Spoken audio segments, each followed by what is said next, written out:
Bonjour, c'est Luc Griffet qui vous parle. Il y a plusieurs années, un beau jour de juillet, je me trouvais au soleil du midi pour profiter de quelques jours de vacances bien méritées et je dévorais avec avidité l'excellent livre de Marc Yarnell, Votre première année en marketing de réseau, un guide de survie pour le nouveau distributeur. Marc Yarnell est un réseauteur réputé dans le monde entier et il a aidé beaucoup de gens à atteindre la liberté financière et à changer leur vie. Je tombais ce jour-là sur un paragraphe du livre qui allait changer la mienne. Marc y expliquait qu'il demandait à ses nouveaux distributeurs de se constituer une liste de 2000 noms avant de démarrer leur affaire de marketing de réseau. 2000 noms! Incroyable! Et il démontrait, preuve à l'appui, qu'un individu moyen connaissait environ 4000 personnes en direct à l'âge de 30 ans et que ce nombre augmentait régulièrement avec l'âge. À cette époque, j'avais épuisé, en tout cas je le croyais, tous mes contacts chauds et contacté toutes les personnes de mon répertoire téléphonique, que j'avais assimilé à la fameuse et mythique liste de 100 noms qu'on m'avait demandé de dresser à mes débuts. Comme je n'avais pas encore acquis les savoir-faire pour prospecter le marché froid, vous vous rappelez qu'on vous a dit à vous aussi, quand vous étiez petit, ne parle pas aux étrangers. Mon affaire n'avançait plus et j'étais avide de présenter mon opportunité d'affaires, mais je n'avais plus personne à qui parler. C'est donc ce passage du livre de Marc Yarnell qui m'a décidé à faire une liste de 2000 noms, puisque j'étais censé en avoir 2 ou 3 fois plus dans ma mémoire. J'ai alors passé au total l'équivalent d'une demi-journée, répartie sur 3 jours, à dresser une liste exhaustive de tous les gens dont ma mémoire pouvait encore se souvenir. Pas seulement des gens que je voudrais inviter à découvrir mon affaire, mais bien de tous les gens que j'avais croisés dans ma vie et dont je me rappelais au minimum le nom ou le prénom.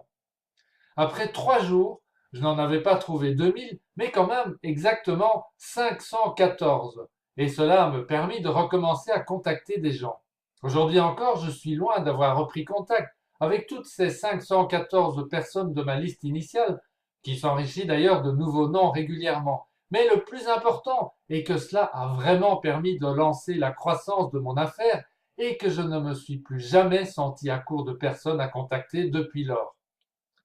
Dans cet enregistrement, je vais partager avec vous pour la première fois un savoir-faire enseigné par Marc Januszewski pour construire une liste de noms qui va vous permettre de lancer immédiatement la croissance de votre affaire, dès la signature de votre contrat d'agrément. Marc Januszewski est un réseauteur chevronné avec près de 30 ans d'expérience en marketing de réseau et qui a donné à cette profession ses lettres de noblesse en définissant les fondements d'une manière littéralement scientifique. Il a été reconnu d'ailleurs en 1998 comme le meilleur formateur de l'année parmi 80 000 réseauteurs candidats. C'est vous dire si l'enseignement qui va suivre vous aidera, si vous décidez de le mettre en pratique, bien sûr. Vous ferez ainsi partie, dès votre démarrage, des 5% de réseauteurs et réseautrices possédant l'actif le plus précieux qui soit pour la réussite de leur affaire. Une liste de noms complète et exhaustive, triée et prête à l'emploi. Alors, il y a 2 catégories de réseauteurs dans le monde. Ceux qui mettent en pratique pour eux-mêmes et pour leurs nouveaux distributeurs ce savoir-faire de la liste de noms et dont l'affaire grandit régulièrement et sainement. Et les autres, qui abandonnent après quelques jours, quelques semaines ou quelques mois, car ni eux ni leurs distributeurs n'ont plus personne à contacter. Dans quelle catégorie vous voyez-vous? Je sais que vous êtes dans la première catégorie, sinon vous ne seriez pas en train d'écouter cet enregistrement. Lorsque vous aurez fini de l'écouter pour la première fois, vous aurez besoin d'une dernière chose que personne au monde, sauf vous, ne pourra vous donner. Vous voulez connaître cette chose qui fera la différence pour vous et votre famille, qui vous permettra de réaliser tous vos projets et tous vos rêves? Voici cette chose, la volonté. La volonté de passer à l'action et de mettre en pratique le savoir-faire sur la construction de votre liste de noms et de celle de vos nouveaux distributeurs. Si vous le faites, et si vous le faites avec eux, eux le feront et le feront avec leurs nouveaux distributeurs. C'est la clé de votre liberté. Alors, au travail, vous allez voir, c'est super cool cela rapporte gros et vous allez aider un paquet de monde à vivre heureux. Le but de la liste de noms est de permettre la construction d'un très grand groupe, tant pour le nouveau distributeur que pour vous. Tous les grands réseauteurs ont toujours construit et construiront toujours leur affaire en partant de leur propre liste de noms, puis en progressant à travers les listes de noms de leurs nouveaux distributeurs et de leur descendance. Il y a deux parties au savoir-faire de la liste de noms. La première partie consiste à donner au nouveau distributeur l'envie et la motivation de construire la meilleure liste de noms possible et à le faire tout de suite, c'est-à-dire ici et maintenant. C'est à cela que servent les 5 histoires et il faudra donc les apprendre et apprendre à bien les raconter à chaque nouveau distributeur lors de sa session de planification d'affaires. La deuxième partie est la construction de la liste de noms proprement dite, à faire avec le nouveau distributeur directement après les 5 histoires. Maintenant, si vous êtes déjà depuis un certain temps dans votre affaire et que vous n'avez pas encore complété votre liste de noms, il vous faudra d'abord vous la construire vous-même. Ceci est capital, car en effet, vous ne pourrez pas aider ni même motiver un nouveau distributeur à faire quelque chose que vous n'avez pas fait et expérimenté vous-même au préalable. En marketing relationnel, nous sommes dans le domaine du leadership, c'est-à-dire de la conduite par l'exemple, et non dans le domaine du management où la conduite est basée sur des différences de position hiérarchique. Donc, si vous avez décidé de développer votre affaire et d'être le leader d'un groupe en croissance, il faut impérativement commencer par vous assurer que votre liste de noms soit faite et impeccablement complétée. Ensuite seulement, vous pourrez aborder les séances de planification d'affaires avec vos nouveaux distributeurs, puisque c'est pendant ces séances que vous allez les aider à construire leur liste de noms. Pour apprendre comment raconter les 5 histoires à un nouveau distributeur, nous allons faire comme si c'était vous qui les racontiez à votre nouveau distributeur. L'avantage sera qu'après avoir écouté cet enregistrement plusieurs fois, vous aurez mémorisé exactement ce qu'il faut dire, sans effort et par la simple répétition. Fixons donc le cadre. Imaginez que vous venez de parrainer Nancy. Celle-ci vient de signer son agrément, elle a fait sa première commande de produits et vous lui avez donné rendez-vous dans 2 jours pour sa séance de planification d'affaires. Bien sûr, vous lui avez suggéré d'étudier en attendant les enseignements avoir envie contre avoir besoin et la maîtrise des allumes-feu, car vous voulez qu'elle connaisse au plus tôt les savoir-faire de base qui vont assurer sa survie dans sa nouvelle affaire.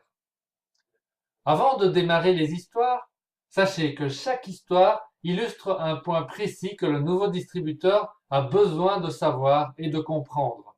Et chaque histoire est racontée sous la forme d'une image de mots, ce qui permettra au nouveau distributeur de retenir l'information pour toujours et aussi de s'identifier à vous, grâce notamment à l'utilisation des 5 sens dans l'histoire. S'il se sent comme vous, il se rapprochera de vous et dira « Oh, c'est comme si j'avais fait ceci toute ma vie ». Les 5 points illustrés par les 5 histoires sont les suivants. La première histoire s'intitule « Une excellente compagnie » et elle sert à illustrer la loi de Murphy. De temps en temps, le distributeur aura un problème avec la compagnie. Mais c'est normal, car les choses ne se passent jamais entièrement comme nous le voulons. Ceci dit, lorsqu'un problème se présentera, la compagnie le résoudra toujours rapidement.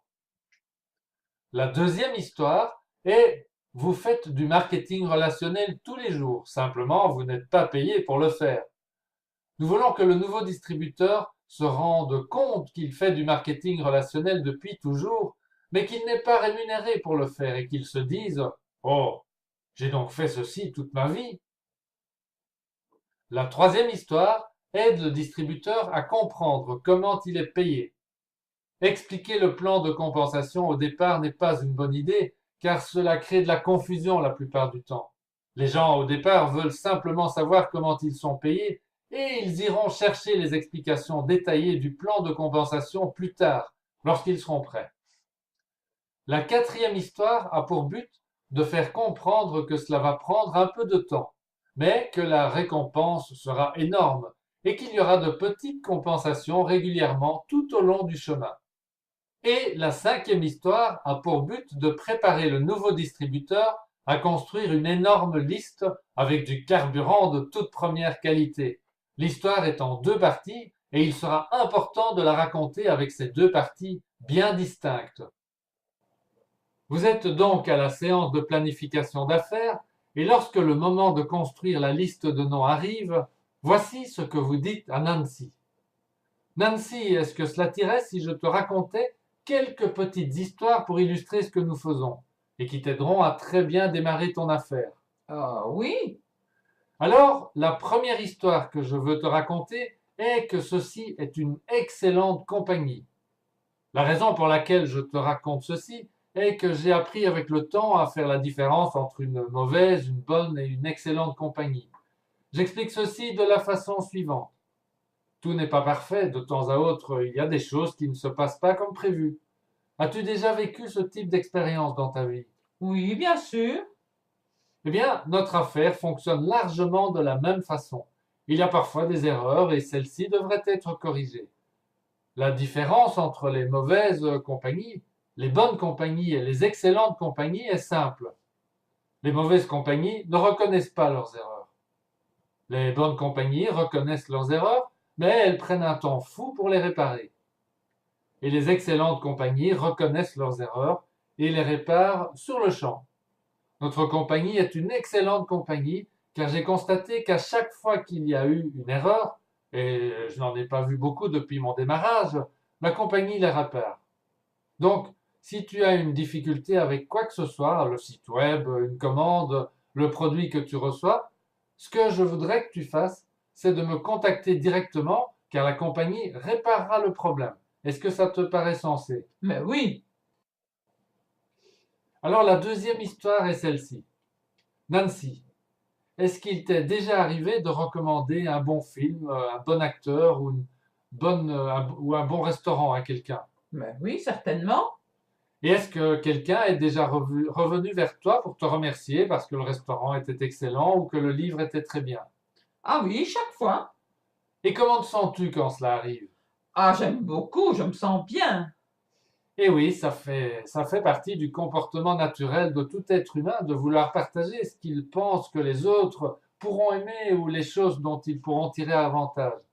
Donc, quel serait un bon exemple d'une situation où nous faisons du marketing relationnel tous les jours et où nous ne sommes pas payés pour?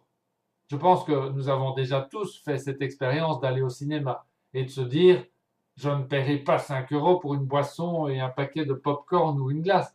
Mais dès qu'on entre dans le cinéma, nous sentons les bonnes odeurs de pop-corn, nous sommes détendus par la bonne ambiance et nous ne résistons pas à la tentation d'acheter une friandise, un Snickers ou une barre de Mars ou un Magnum au chocolat.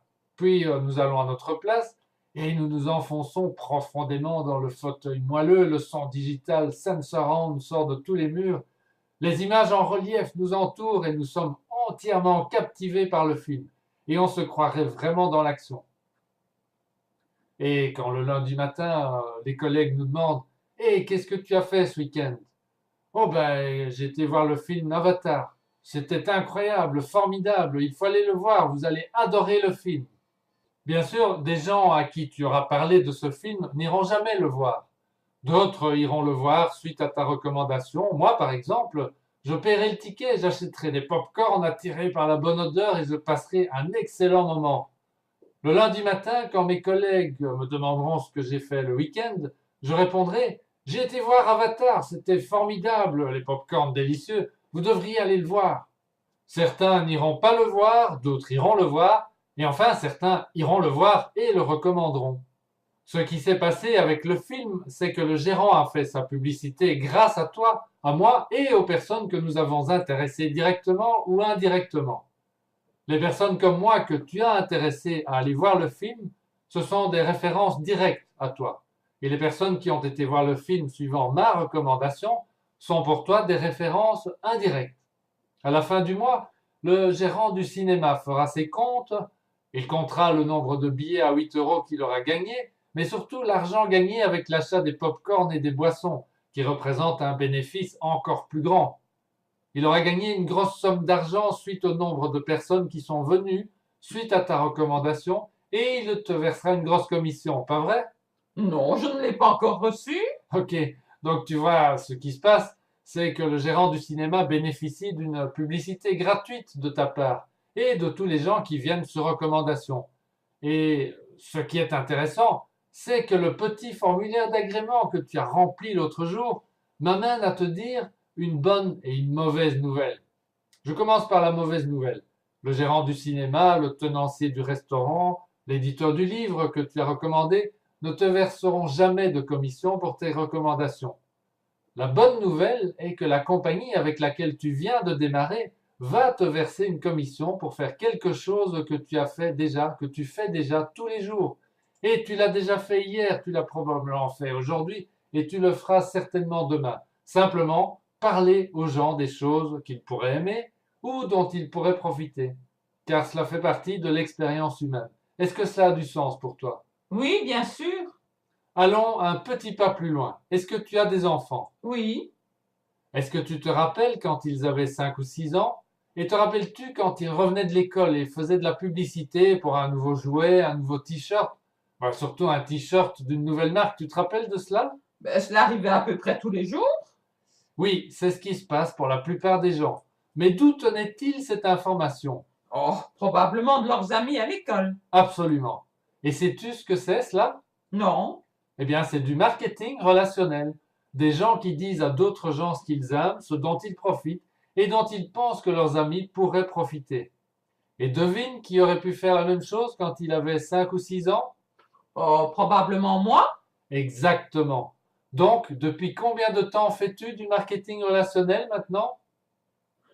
Euh, Tu préfères ne pas en parler. Ok, d'accord. Tu n'as pas envie de dire ton âge. Donc, admettons que tu l'aies fait toute ta vie. Est-ce que cela a du sens pour toi? oui, bien sûr. Donc, même si ceci est une grosse affaire, elle tourne autour d'une chose toute simple. Et cela m'a beaucoup réconforté de savoir que toute mon affaire repose sur une chose que j'ai faite toute ma vie. Est-ce que ceci te met un peu plus à l'aise sur ce que nous faisons dans notre affaire? Oui. Donc, ce que nous allons faire, c'est de recréer en toi ce qui est déjà là. Même si c'est une énorme affaire, ce n'est pas du tout un gros problème de partager avec les autres ce que tu aimes ou utilises avec plaisir, ou de ce que tu penses que pourraient aimer ou utiliser avec plaisir. Ça fait partie de l'expérience humaine. Voyons maintenant la troisième histoire, Nancy, qui te permettra de comprendre comment nous sommes rémunérés. Imaginons que toi et moi sommes dans un club de lecture où on se rencontre chaque semaine et c'est à notre tour d'apporter les chips et les boissons pour la pause. On décide d'aller ensemble au magasin. À propos, où fais-tu tes courses habituellement? Chez Cora. Cora, ok. Donc, je te retrouve chez Cora. Nous remplissons notre caddie des mêmes articles et nous nous retrouvons à la caisse avec chacun et chacune les mêmes marchandises dans le caddie. 2 paquets de chips, 2 boîtes de noix de cajou et 6 Coca-Cola. Quand la caissière scanne tes articles, il y en a pour 14 euros. Quand moi je passe à la caisse, le montant affiché est de 18 euros pour exactement les mêmes marchandises. Je dis, attendez un instant, comment se fait-il que mon ami en a eu pour 14 euros et que moi je dois payer 18 euros? Et tu me dis que tu as cette petite carte de fidélité du magasin. Je dis à la caissière que j'en veux une aussi et on me répond que je dois me faire parrainer par quelqu'un et remplir un formulaire. J'en demande un à la caisse et je le remplis. Il est exactement pareil à celui que toi tu as rempli lorsque tu t'es affilié. Ensuite, la caissière rescanne mes marchandises et le montant est devenu 14 euros. Et tu m'as fait économiser 4 euros. Exact? Oui. Et comment te sens-tu par rapport à cela? Tu te sens bien, n'est-ce pas? C'est Ah, agréable de te faire économiser à un ami ou une amie 3 ou 4 euros chaque fois qu'il fait ses courses. ben, c'est sûr. Et que penses-tu de l'idée que chaque fois que je vais faire mes courses, je reçois une commission de 3 ou 4 euros en retour et qu'en même temps, toi aussi, tu reçoives une commission d'1 ou 2 euros? Génial. Oui, ce serait comme un programme de fidélisation gonflé aux stéroïdes. Et imaginons maintenant que chaque personne à qui j'en parle reçoive 4 euros. Et moi, je vois 2 euros arriver sur ma carte. Et toi aussi, tu vois 2 euros arriver sur ta carte. Ça, ce serait un programme de fidélité gonflé aux super méga stéroïdes, pas vrai? Ah oui. J'ai une question pour toi. est-ce que tu t'arrêterais de faire ton shopping chez Cora? Non, jamais. Mais bien sûr. Maintenant, j'ai une bonne et une mauvaise nouvelle. D'abord, la mauvaise nouvelle. La mauvaise nouvelle, c'est que Cora ne fera jamais cela pour toi. La bonne nouvelle est que la compagnie avec laquelle tu viens de démarrer va faire cela pour toi. En d'autres mots, la manière dont nous sommes rémunérés, c'est lorsque nous recommandons quelque chose, comme nous l'avons vu dans l'histoire précédente. Et c'est un programme de fidélisation client, donc chaque fois que quelqu'un renouvelle une commande, tu es rémunéré. Est-ce que c'est OK pour toi ça? Mais oui, bien sûr. Ok, voici maintenant la quatrième histoire. Et Nancy, je voudrais que tu t'imagines au travail. Il est 10 heures du matin et tu sens une bonne odeur de café. Tu vas te chercher un café et tu reviens t'installer dans la chaise confortable de ton bureau. À ce moment, le directeur entre, s'approche de toi, il te donne une petite tape de la main sur l'épaule et te dit: Nancy, j'ai une bonne et une mauvaise nouvelle pour toi. La bonne nouvelle est que tu peux rentrer à la maison maintenant. Et la mauvaise nouvelle est que tu ne dois pas revenir. Nous avons de gros problèmes, nous devons licencier du personnel. Comment te sentirais-tu en entendant cela? Cela me ficherait la trouille.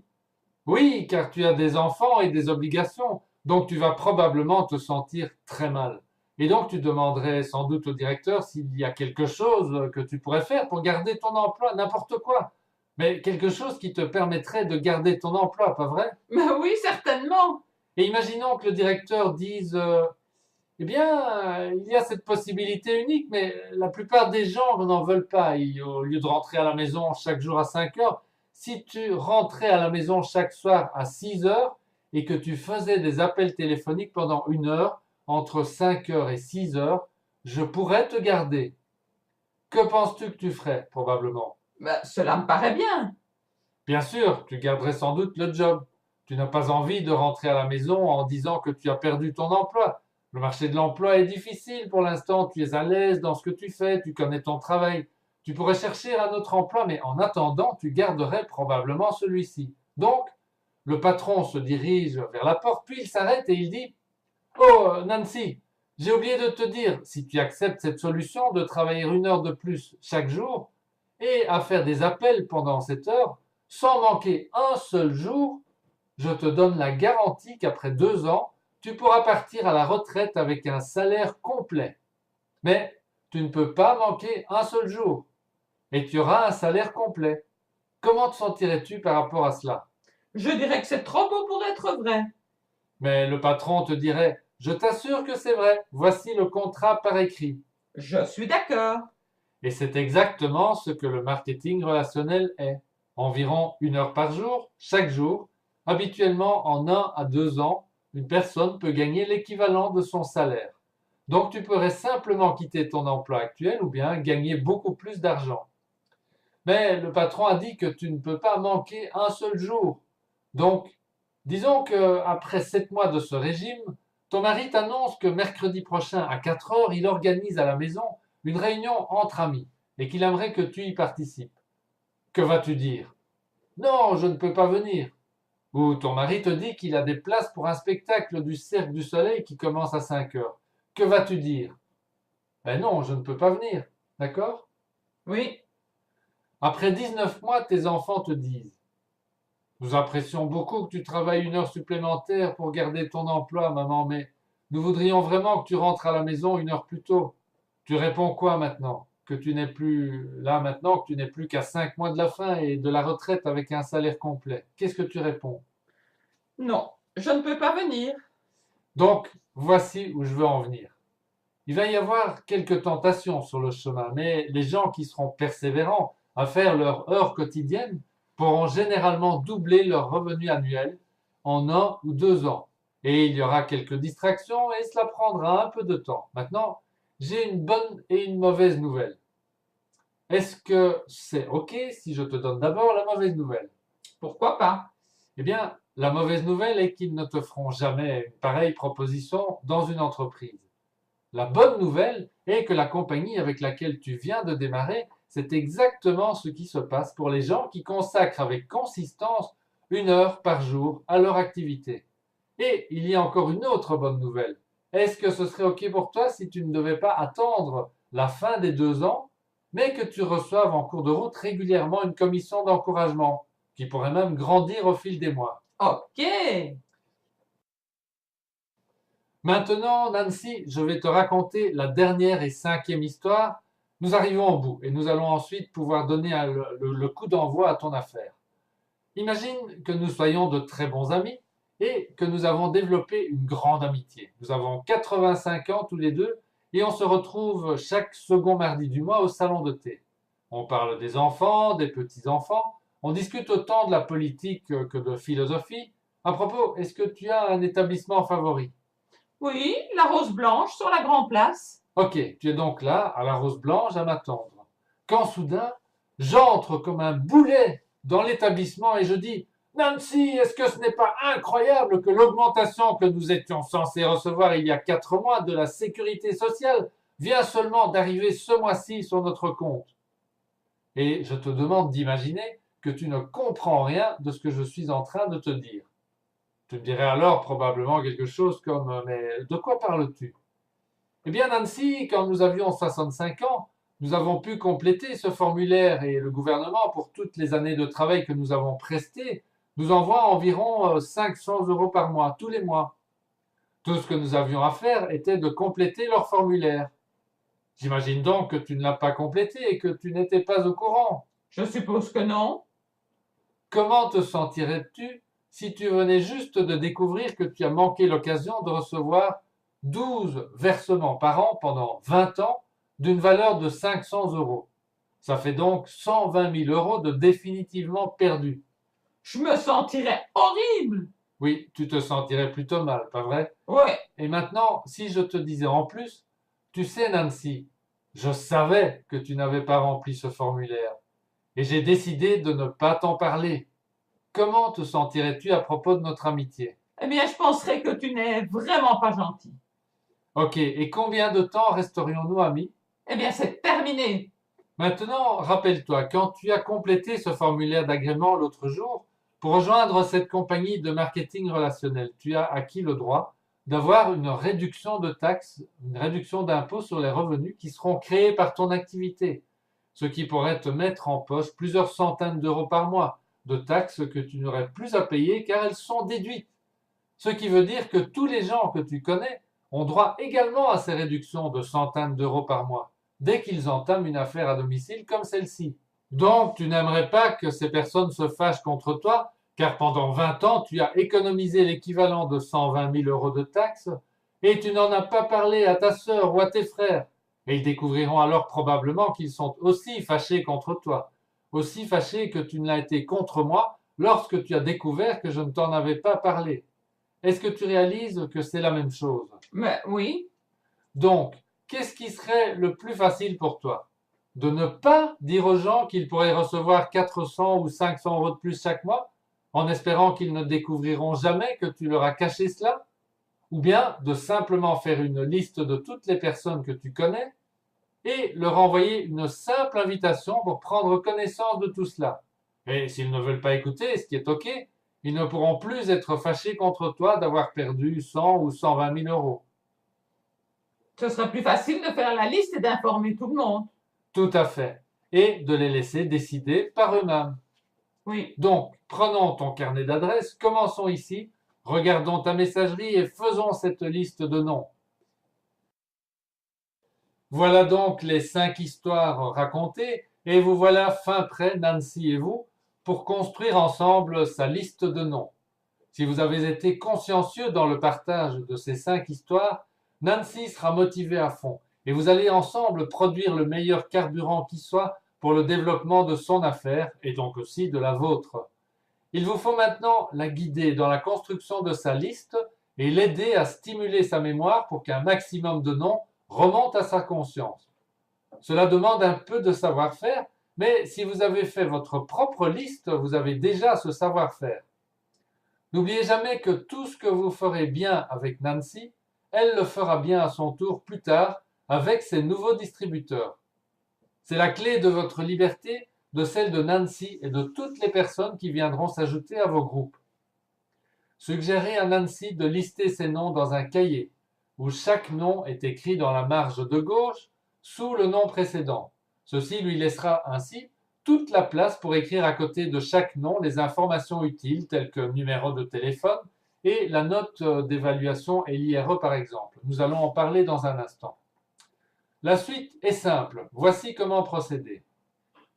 La première catégorie de noms et la plus facile à collecter vient de l'arbre familial. L'idée est de lister tous les membres de la famille, des plus proches aux plus lointains. Les enfants et petits-enfants, les parents, grands-parents, beaux-parents, grands-beaux-parents, ensuite les frères et sœurs, beaux-frères et belles-sœurs, leurs enfants et beaux-parents. Ensuite, les oncles et tantes avec leurs conjoints et les cousins et cousines avec leurs conjoints et leurs enfants. Cela peut être utile de passer en revue en même temps toutes les personnes éventuelles très proches des membres de la famille, telles que femmes d'ouvrage, gouvernantes, femmes de compagnie, infirmières à domicile, etc. Si Nancy est mariée, le même exercice est à faire pour le mari. Vient ensuite la liste des amis et relations proches. Amis intimes, relations fidèles de longue date, ce sont en général les personnes les plus faciles à se rappeler, même si ce ne sont pas nécessairement les personnes qui seront contactées en premier lieu.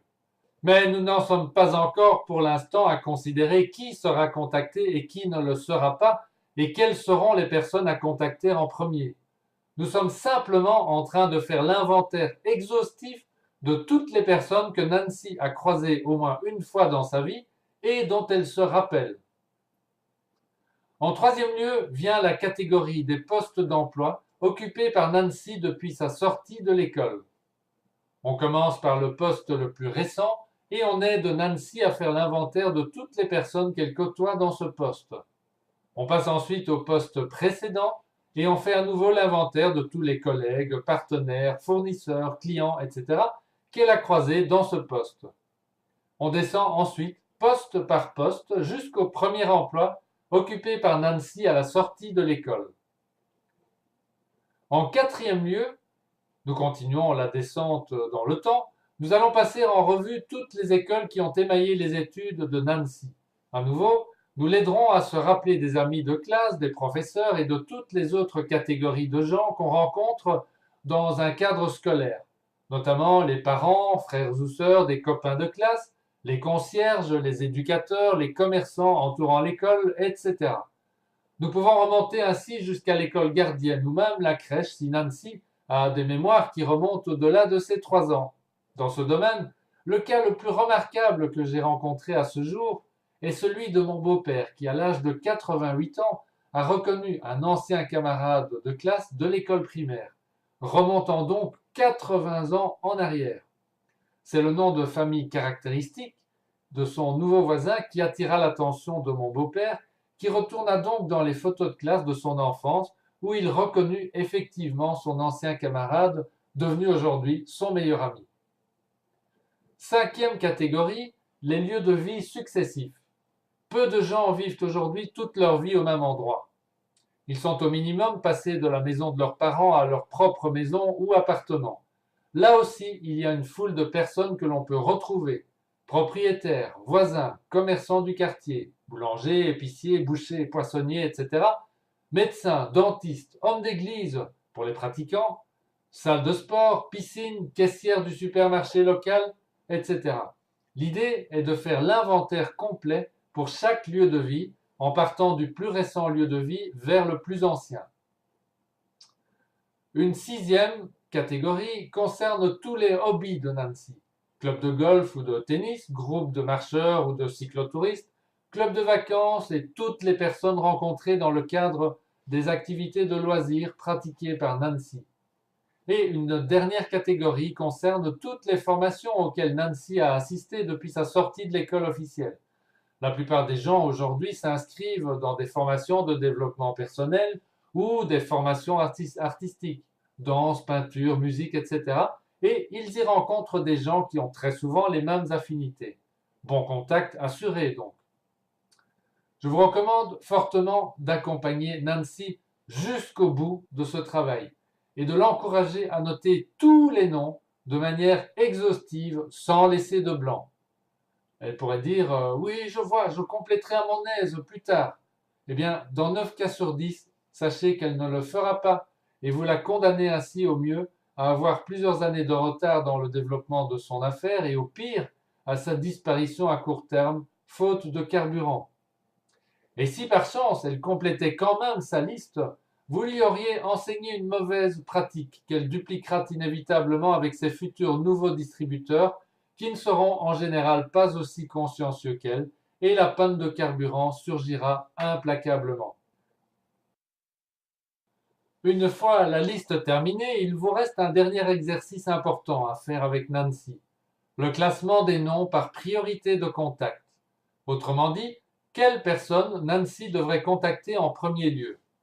Il existe différentes méthodes pour établir un classement et chacun et chacune peut choisir la sienne, même s'il est bon que la même méthode soit utilisée le plus souvent dans un groupe en croissance, ce qui en facilite l'enseignement et la duplication. Une méthode fréquemment utilisée dans notre environnement est la méthode LIRE. Chaque personne de la liste se voit attribuer une note comprise entre 1 et 10, indiquant l'intérêt de la contacter. Plus le chiffre est élevé, plus la personne sera considérée intéressante à contacter. Par exemple, un nom ayant la note 9 sera beaucoup plus intéressant à contacter qu'un nom ayant la note 5. Les 4 lettres de LIRE représentent les 4 critères à partir desquels la note est établie. L représente le lieu de résidence, proche ou non de celui de Nancy. I signifie le degré d'influence de la personne. R représente le niveau de ses ressources financières. Et E représente son degré d'enthousiasme ou son esprit d'entreprise. Une description complète de cette méthode d'évaluation se trouve dans le guide du démarrage malin que chaque nouveau distributeur reçoit dans son kit de démarrage. Vous voilà fin prêt, vous et Nancy, à démarrer dans les meilleures conditions la construction de sa nouvelle affaire. Rappelez-vous que la qualité de sa liste de noms représente la qualité du carburant utilisé pour faire grandir son affaire. Et la qualité de sa liste de noms dépendra entièrement de votre talent à lui raconter les 5 histoires de cet enregistrement. Ceci dit, tout le monde sait qu'une liste de noms, aussi parfaite soit-elle, ne sert à rien si elle n'est pas utilisée. De plus, après un tel exercice, Nancy sera impatiente de contacter les gens de sa liste. C'est donc le moment parfait pour planifier les prochaines actions qui vont véritablement lancer la construction de son affaire, les invitations téléphoniques. Dès que la liste est terminée, sortez donc votre agenda et demandez à Nancy de prendre le sien. Et convenez ensemble d'au moins 2 sessions d'invitation téléphonique durant lesquelles vous allez assister Nancy dans la prise de ses premiers rendez-vous. L'expérience a montré en effet que les résultats provenant d'une même liste de noms variaient dans une proportion de 1 à 5 suivant que les invitations étaient faites par le nouveau distributeur seul ou bien par le nouveau distributeur assisté par son sponsor, ce qui veut dire 5 fois plus de rendez-vous, de clients et de parrainage si le sponsor assiste son nouveau distributeur dans les invitations et les rendez-vous en tête-à-tête. Alors, n'hésitez pas, montrez l'exemple et accompagnez votre distributeur dans ses premières actions productives d'invitation et de présentation de son affaire. N'oubliez pas que vous êtes son modèle, son mentor et son aide, et qu'il a besoin de vous pour survivre dans ce nouvel univers passionnant du marketing relationnel.